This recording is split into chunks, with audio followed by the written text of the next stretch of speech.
নমস্কার বন্ধুরা, আমি অমিত। আপনারা আপনাদের চ্যানেল অমিত রিলমিজ আপনাদের স্বাগত। তা অবশেষে আপার প্রাইমারির যে রেজাল্ট বার হয়েছে, তারপরে অনেকের মধ্যে নানা রকম বিভ্রান্ত বা অনেকের কাছে অনেক কোশ্চেন আমার চ্যানেল কমেন্ট করে বন্ধুরা জানতে চাইছে। তা তাদের যে কনফিউশনগুলো সেগুলো দূর করাতে চাই। প্রথম একজন কোশ্চেন করছে যে নন ট্রেন এই পরীক্ষায় কি ডাক পেয়েছে? তার উত্তর আমি বলবো না। এখনও পর্যন্ত যতটা খবর আছে, নন ট্রেন কেউ এই ফার্স্ট পেজ ভেরিফিকেশানে কেউ ডাক পায়নি। কিছু কিছু জন প্রশ্ন করছে যে সেকেন্ড ফেজ কি হবে? অবশ্যই সেকেন্ড ফেজে ডাক পাবে। অনেকে কনফিউশন মনে সন্দেহ থেকে সেকেন্ড ফেজ কি আদৌ হবে কি হবে না। তাই বলে রাখি, একটা কথা মনে রেখো, এই যে ফার্স্ট আপার প্রাইমারিতে যে ফার্স্ট ফেজের জন্য ডাকা হয়েছে, এর মধ্যে টোটাল যে ডাকা হয়েছে সেটা হচ্ছে তোমার 28,000-এর কাছে। মোট ভ্যাকান্সি হচ্ছে 16,624খানা। এর মধ্যে কম করে 14,000-এরও বেশি যারা তোমার 9-10 এবং 11-12-এর যে SLST টিতে অলরেডি তাদের কাউন্সেলিং হয়ে আছে। ঠিক আছে, তারা যদি তাদের প্রথম 9-10 11-12-তে রিক্রুটমেন্ট হওয়ার পরে আপার প্রাইমারিতে হবে, তারা নিশ্চয়ই এটা ন্যাচারালি তারা 9-10ই চাকরি করবে, আপার প্রাইমারি নিশ্চয়ই করবে না। এটা সাধারণ ব্যাপার। তা আপনারা নিশ্চিন্ত থাকুন, সেকেন্ড পেজ অবশ্যই ডাকবে। কেউ বিভ্রান্ত হবেন না, কেউ একটু পেশেন্স রাখুন। ঠিক আছে, তা অবশ্যই সেকেন্ড পেজ আসবে। অনেকে বিভ্রান্ত হয়ে জিজ্ঞাসা করছে সেকেন্ড পেজ কি আদৌ হবে? অবশ্যই হবে। অনেকের মনে কোশ্চেন আসে যে যে কাটঅফ মার্ক কত হয়েছে। কাটঅফ মার্ক কত হয়েছে আমাদের পশ্চিমবঙ্গে, তো এটা একটা মানে কী বলবো, দুঃস্বপ্নের ব্যাপার।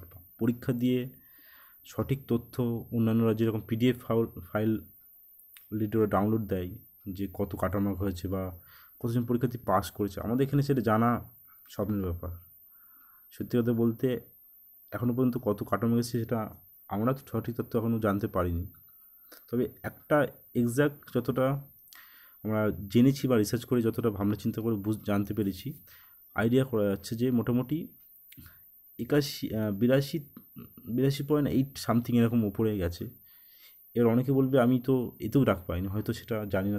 আমরা যদি মনে হয় যে আপনি প্রাপ্য, তাহলে আপনি অবশ্যই কোর্টে যেতে পারেন। আমার যেটা মনে হয়, যদি কেউ যদি মনে হয় যে আমি 82 আপে নাম্বার পেয়েছি তবু আমি ডাক পাইনি, তাদের অবশ্যই কোর্টে যাওয়া উচিত, আমি যেটা মনে করি। অনেকে বলবে যে তাহলে আপনি কি প্রসেসটাকে ঢিলে করার জন্য বলছেন বা প্রসেসটাকে আরও স্টে আনার জন্য এটা বলছেন? অবশ্যই না। আমি যদি পরীক্ষা দিই, আমি যদি ভালো নাম্বার পাই, আমি যদি সেই চাকরিটা যদি না পাই, আমি অবশ্যই যাব। সেটা আপনাদের ক্ষেত্রেও অনেকে ভাববে যে আমি তা ভুল সাজেশান দিচ্ছি, এটা অবশ্যই না। আপনি যদি আপনার সাথে যদি হতো, যেহেতু অন্যের সাথে হয়েছে, আপনি সেটা বুঝতে অবশ্যই পারছেন মনে হয়, সে তো অবশ্যই যাবে। তাই বলবো, যদি এরকম কারো হয়ে থাকে তারা অবশ্যই কোর্টে যান, কোর্টে গিয়ে কেস ফাইল করুন। অনেকে বলছে কাটর মার্ক কত আমাদের পশ্চিমবঙ্গে, সেটা তো জানা সম্ভব নয়, এটা একটা দুঃস্বপ্নের ব্যাপার। অনেকে আবার প্রশ্ন করছে যে এখানে কি ট্রেনরা পেয়েছে? আমি এখনও পর্যন্ত খবর যতটা পেয়েছি ট্রেনরা পায়নি। হ্যাঁ, আরেকটা কথা বলি, এই আপার প্রাইমারি রিলেটেড অনেক কেস কিন্তু হাইকোর্টে পেন্ডিং আছে। তা প্রসেসটা হয়তো লং হতে পারে, আশা করি কিছুদিন পর জানা যাবে কী হচ্ছে।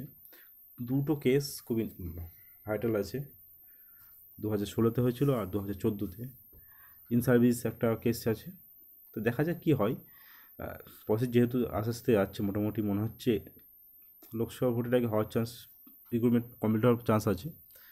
দেখা যাক সঠিক কী হয়। আর একটা কোশ্চেন অনেকেই করছে যে কতজন, একটা কোশ্চেন অনেকেই করছে যে প্রসেসটা, হ্যাঁ, আপার প্যারা টিচারে কি এর মধ্যে ডাক পেয়েছেন? না, এটা আমরা সবাই হয়তো অনেকেই জানেন, অনেকে জানে না। দু একজন আমাকে কোশ্চেন করেছে, যেটা যারা প্যারা টিচার আছে তারা কিন্তু এখন ডাক পায়নি। কোর্টের রায় অনুযায়ী তারা রিজার্ভে থাকবে 10%, 10% সিট রিজার্ভ রেখে তাদের ডাকা হয়েছে। তো তারা এখনও তাদের যে লিস্টটা সেটা বার হয়নি, কেসটা মিলতে পারে বা তারপরেই এসএসসি বার করবে। ঠিক আছে, পশ্চিমবঙ্গ যে রিক্রুটমেন্ট বোর্ড বা পশ্চিমবঙ্গ যে বিশেষ করে ডিএলএড বিএলএড যারা বিএড করেছেন তাদের কাছে এই টিচার রিক্রুটমেন্ট একটা অন্যরকম ব্যাপার, দিন দিন জটিলতা ধারণ নিচ্ছে।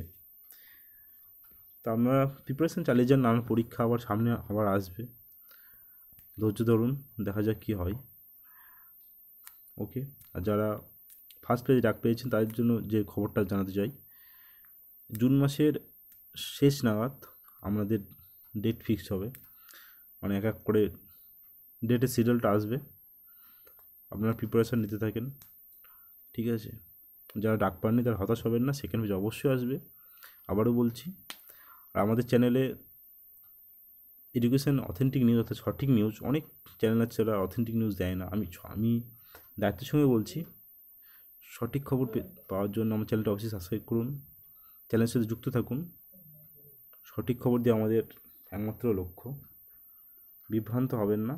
এবং এই ইনফরমেশানটা ভালো লাগলে অবশ্যই লাইক করুন এবং আমাদের সাথে যুক্ত থাকুন। থ্যাংক ইউ, ধন্যবাদ।